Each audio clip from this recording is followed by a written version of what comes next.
And welcome Harry Sherwood to the set today. Thank you for having me. Super excited to be here. Yeah, so Harry, tell us a little bit about you and where you are in life and what brought you down this great journey you've been on.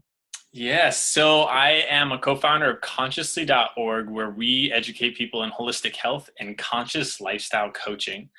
And that's a mouthful, and a lot of people say, that's great, I don't know what that means. And so what we really do is we help people through holistic health, through nutrition, meditation, homeopathy, a lot of the health side of things, get a good balance in their system so that when we start to address the deeper questions in life, who am I, why am I here, and how do I build a lifestyle around it, we're not leaving out them eating pizza every day or their mind being super anxious. So we're covering the whole system of who they are so that we can build up this life they've always wanted. And we have a great time doing it. And what led me to this journey was about a decade ago, I was just uncomfortable in my own skin. I was a football player, jock, partier, drank a bunch, chased women. I didn't have much purpose of my own. I just kind of felt like I was wasting time. And I felt alone in a crowd. I felt like even though I fit in, I didn't really fit in. And I couldn't put a finger to it. And it wasn't until a couple of years after that I started asking myself, what do I want to do with my life? What do I want to have as a career? And I was currently working and coaching sports performance coaching in football, and I was in college, and I finally was just had enough. And so I went off on this long journey that led me to China, and I went and studied Tai Chi with the Shaolin monks there, and Qigong, which is meditation in motion, one might say, in tuning into the internal energy of our bodies that they call qi. And that really started connecting me to a spiritual path. Then I came back to the States, and in Southern California in Escondido, I went and lived at an ashram, which is a spiritual gathering place, spiritual community. And this was yogic meditation.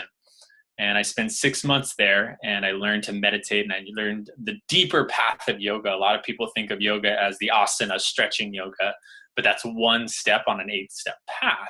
So I learned a lot of the depth behind that. I lived with yogis, I lived with monks, and I learned to go within for answers. I learned to go into the stillness and into the silence. And after that, I went back to school, and I spent the next 2 years studying religious studies, but I was able to I actually put it together, and I applied it to the board of LSNA, and this was at the University of Michigan. And so it was kind of religious studies. I like to call it consciousness studies, because it was mind, brain, and spirituality, psych and spiritual development, a lot of how does spirituality and mystical experiences affect us, and then socially and other perspectives, not just what is this religion, so on and so forth.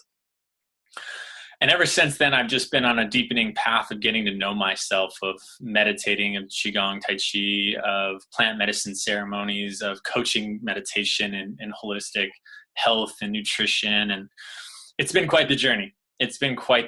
And just finding my own path within the path.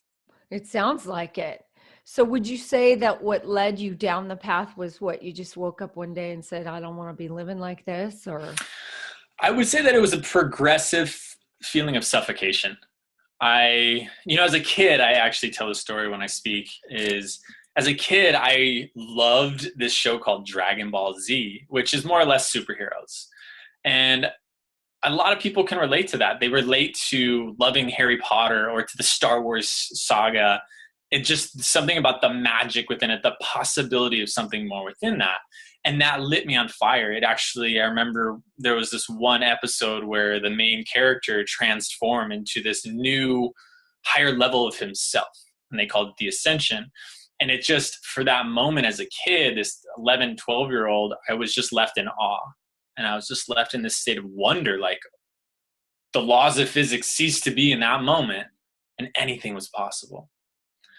And I never felt that again as the years went on and as high school came, and I was void of one of the most exhilarating feelings of my life. And it came from a cartoon show. And so I decided that I later learned that it was that suffocation that there was something about the mystical. There was something about the magical and that what if question. What if something more was out there that really started to, I couldn't put a word to it. It felt like there was something inside of me I wasn't honoring, I wasn't serving. And it was just this growing feeling that I was wasting my life. And I have a brother who's a chronic relapser and through alcohol and drugs and different things like that. And so I had that. I saw that my other brother now is doing well, but at the time wasn't doing the best. And I had friends who, we would party a lot, nothing crazy, but some of us were crazy. And so it was just like this, I felt just trapped in it. And like I couldn't get out of it because that was my friend circle, but I loved them at the same time. They're good people and we had fun. We just had a different type of fun than what I was looking for. So it was a growing thing that one day I don't even think it was one day. It was a progressive, I need to change and make a little tweak here, little tweak here, little tweak here. And then I finally took the leap. Just a gradual awakening. Yeah, a gradual drowning, more like it actually, to want to awaken. And that reminds me of a quote that I haven't even thought of in a long time. Of when I was in the ashram, one of the monks used to say, a lot of people pray for realization or for enlightenment, but he says, don't pray for enlightenment, pray for the thirst of the water. Don't pray for the water, because that thirst is what's going to get you there. Mm-hmm. And that's really what it was, is the thirst just was never quenched and it only grew deeper. Yeah. Yeah. So tell us a little bit of like maybe some tangible ways that you've seen yourself shift and grow through this journey. Yeah, that's a great question. And I think I've got a couple different. One, I would say, is that I started to honor the voice within me. And because I always felt like I cared about others. I always have loved animals. I've been a caring person, but I never honored it. I never really gave it its own space to breathe. And I would say one of the biggest things is that I've really, when I was younger, my brother being sent away to boarding school, my dad really wasn't around, my other brother wasn't in the best place, I clung to my friend group to try to fit in. And so I got really good at becoming someone else so that I would fit in. And so one of the main shifts is that I honored the inner part of me that wasn't that person. And I really fought to be my most authentic self. Part of that was the goodness of my heart. A part of that was that I'm a vegan right now, and I very much stand by the nutritional aspect of that, as well as the environmental and the humane parts and different things. And I didn't honor that before because the current was headed this way, and I was trying to swim upstream. It was so hard, but I found my rhythm in doing it. So that's probably been the main thing, is who am I, and learning the answer to that. I didn't have an answer before. A lot of people, when they say, who am I? Well, my name is, I live here, this is what I do as an occupation. And it's very much surface level. And then if we dig a little, they get into more of their social identities and, I'm a white male at this age and all this stuff. And that was defining me. And I wasn't letting the inner me have a voice. So I really started to uncover who am I? What are my core values? Mm-hmm. What do I want to do with my life? But for real, if money was no object, what would I want to do with my life? And recently, something that we do with a lot of our clients, but I hadn't heard until I had, already gone down my own path quite a ways, is often we hear, what would you do if you knew you could not fail? Which is a brilliant question. But the question that really hit me harder was, what would you do even if you knew you were going to fail? Even if you knew that there was no way you were going to reach that success you wanted, would you still do? And that really changed my perspective on a few things of, I'm still going to reach out my hand and try to help others. I'm still going to try to help people find their truest, most authentic selves and build a lifestyle around it, because that's where my heart lies. And that's really when things started to click. Yeah. And so what obstacles or internal fears did you have to overcome? Judgment of myself, judgment from others. and like I said, I do some speaking, and just there's the imposter syndrome that comes up of, oh, well, this person's written a book or 2 books or 10 books, and they have, this super successful business and whatever it is, and all just the stories in my head. And a part of that was that I'm enough or I'm not enough. And the I am not enough was really there, especially in the success part of things. And a lot of people measure success through finance. And my dad, grew up in that paradigm. His parents grew up in that paradigm. And so I grew up thinking success equals your financial success. And as time went on, even though I was doing really well in certain areas, I was meditating and my spiritual life was really blossoming and my health was great. My relationships were doing well, or at least some of them were, in a lot of areas of my life, I was very successful, quote unquote. Now we could debate the definition of success, but in the financial world, I still hadn't made it. So even after years down my path, there was still the I am not enough because I'm not very rich or whatever it may be. So that, I think, was one of the biggest things. One of the biggest things that I had to overcome was the internal voice, the mind. Michael Singer, I'm not sure if you're familiar with his work, but yeah, he says that the cause of all problems is the mind. And I love that because the mind defines all things. Nothing's a problem unless we label it a problem. And learning that, and not just learning that, but learning that with my being, has been one of the greatest adventures along the way. Yeah. I love his book, The Untethered Soul. I love that. It's brilliant. And his newer book, The Surrender Experiment, is about his life. It's highly suggested as well. Okay. What philosophy do you live by, or what guides your life now? That's one of them. My partner at Consciously and in Life, she has a talk that she gives called I'm Enough, Even Though. And that is super powerful to me. I'm enough, even though I have flaws. I'm enough, even though I don't make as much money as the billionaire. I'm enough, even though. So that's one of the philosophies, is I'm enough. And just being in that place. Yeah, I like that. I like that. Yeah. And, I would say that my core philosophy is feel it. Feel and trust your intuition. We spent so long learning how to use our intellect, which is great. Don't get me wrong. The Western world is very much the intellectual part of the brain. That's fantastic. But it's very one-sided, and the intuition is something that a lot of us don't learn how to speak that language. But does it feel right to me? Not because someone told me to, not because this successful person said I should. Does it feel right to me? And to be guided by feeling instead of thought, instead of fear. Just feel it and then sit in that place. Or intuitive. Yes. Feeling with your gut. Absolutely. And I guess I should define, because I don't take emotions and feelings the same thing. Emotions to me are a part of just the energy system around us that can be positive or negative, very, here and there. Feeling is the deeper part of ourselves, the conscious awareness that is aware of the emotions and the thoughts. So yes, absolutely, the intuitive part of ourselves. Yeah. Who do you think has influenced your life path, or who's been your greatest role model? So many people in so many different ways. What came directly to my head was my oldest brother.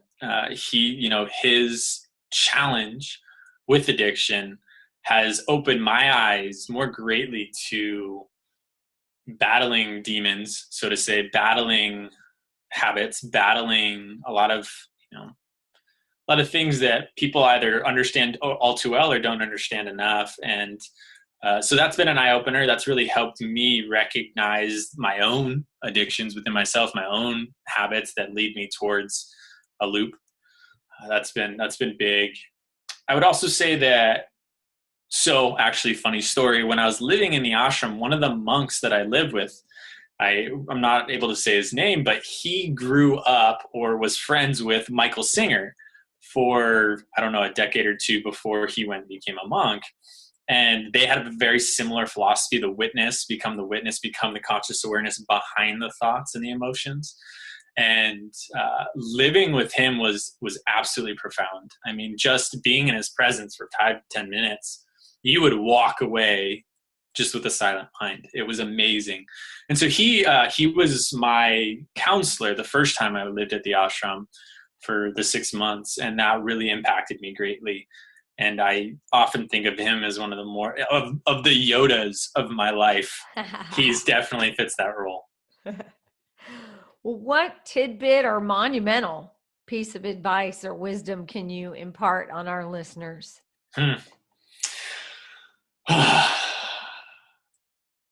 I would say, I'll say what I've already said, I guess, in a different way. But what we teach our clients is along the way, we'll have teachers, we'll have great lessons, we'll have a lot of different things that show us different parts about ourselves. But in the end, the most important teacher and the most important guide is ourselves. And in order to find that out, we need to spend time with ourselves, and we need to find out what we call our true north. If I don't know where my true north is, if my compass is just spinning in circles, how am I supposed to make my way through life authentically? So diving deep, who am I? Why am I here? If that why is, a small why or a large why, it doesn't matter. But at my core, am I guided by my heart, or am I guided by someone else's belief systems? And then I need to find out what's right for me. And so find your true north in life. And that starts with finding out who you are and what you value at the core of your being. And how would you suggest somebody go about doing that if they're feeling stopped from living the life they really want to be living right now? That's a great question. There's a lot of ways to start doing it, but the most important that I've found is to start to get to know yourself without the noise. And meditation's a brilliant way to do that.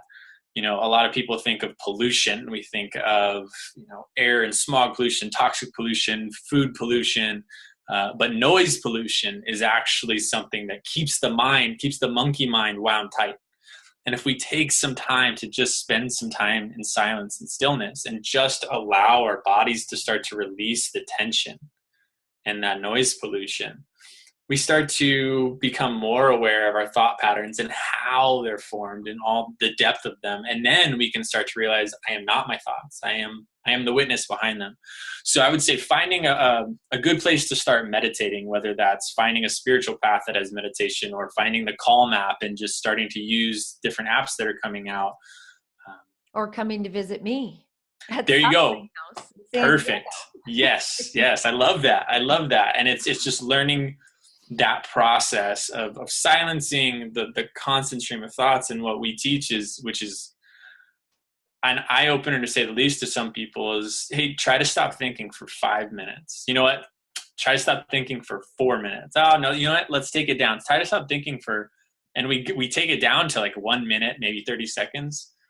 And it's amazing that people are like, oh my gosh, I always thought I controlled my thoughts, but I just have this machine up here that just won't stop. And once we start to separate ourselves from that, I think is one of the greatest ways to get to know yourself. Yeah. Well, where can people learn more about you, or how can they get in touch with you? So consciously.org is our website, and we have a contact us on there that is, it's my partner and I, it's our business. So we respond directly to that. The number on there, you can call us and we'll answer. I believe you called that and I answered directly. Yeah. And so those are the best two ways to contact us directly. If you're interested in working with us, we have the Conscious Lifestyle Program, which is a 6-month, I would say, intensive program. It teaches meditation, nutrition, homeopathy. It's, like I was saying earlier, it's the whole life, redesign yourself to create the life that you want. And that's on our website under programs. Those are the best ways. We have social medias, Consciously and Consciously.org.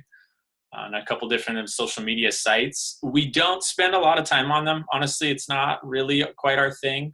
We've probably been posting some little things on Instagram more than others, but it's not really our thing.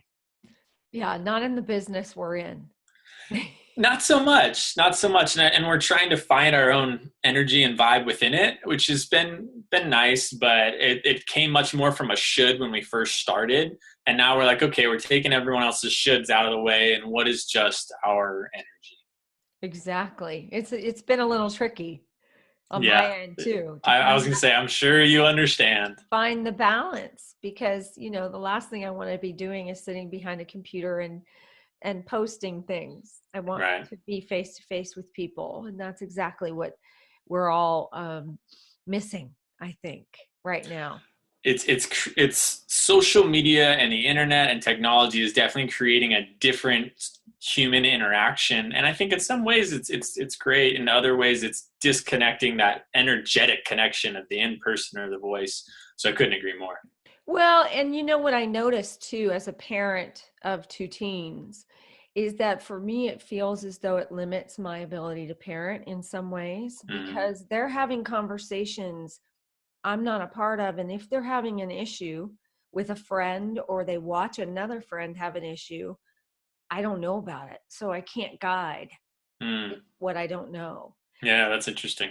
So I like that that. that part for me, I went to the Wisdom 2.0 conference up in Mm, the Bay Area earlier this year, and one of the guys is from Google creating a I can't remember what the name of it is, but it's about conscious consumption of mm, social media and all of it. And his suggestion was that you turn off all the color to your phone, that it's just in grayscale mode, because the moment you pick it up, it's designed to persuade you of something. And if you mm. can, for the very minimum, get rid of the color, because the color is also designed to pull you in, then what you're watching and what you're looking at and scrolling through is simply in black and white and gray. So you really are going to land on what is really of interest rather than what's pulling you and trying to persuade you. That's fascinating. Yeah, isn't That it? is fascinating. Yeah, I like that. I like that a Yeah. lot. He also recommended, and I love this too, is that you take all social media apps off your phone, Mm, every last one of them. I like And that. so then you simply have the only reason you need to communicate: a telephone, your contacts, your calendar, what have you. I like Yeah, that too. yeah. But yeah, that was a great conference, and then I like that suggestion too. Well, I am so thrilled to have had you today. Is there anything you want to add to my little audience here?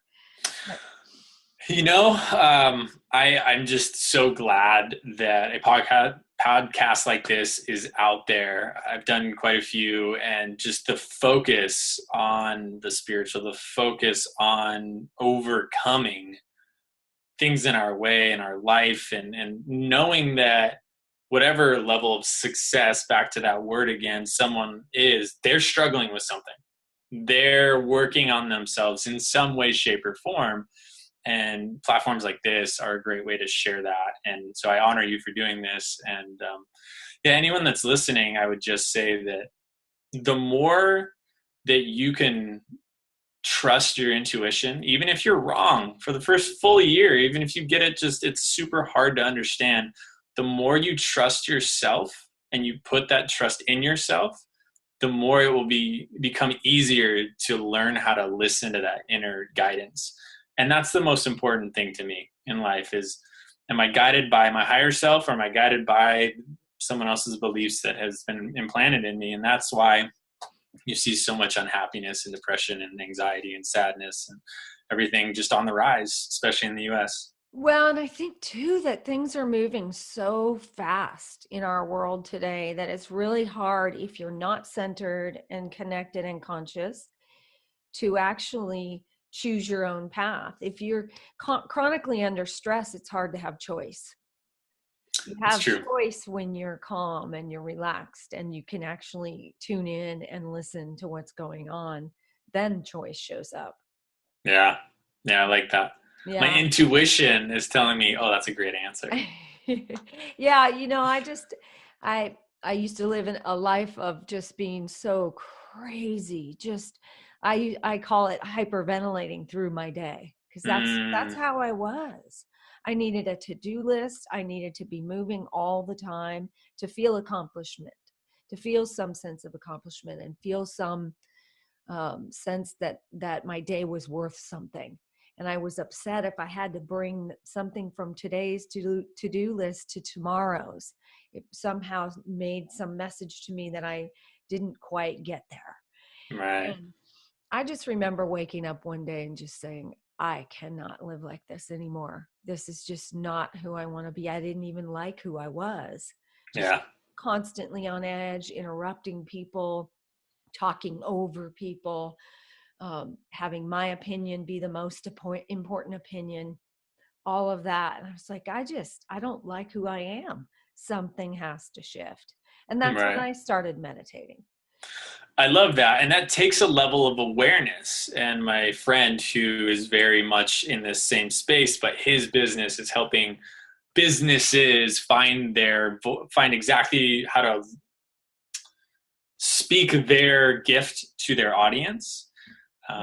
He often talks about that same thing. And it's, if we want to share our gift with the world, we have to be aware. And what level of awareness are we at? And then when we're speaking to our audiences, are they aware of where they are? Or do we need to show them what's happening and then bring them along? Or are they aware of what's happening? Then we bring them along, and it's the awareness is so important. Well, sometimes it's almost like the difference between a kindergarten teacher and a college professor, right? In the kindergarten teacher, she's going to break down the lesson into tiny, tiny bits. And the college professor doesn't need to break it down quite so small because of the level of awareness. And I find that pretty much daily when I'm teaching.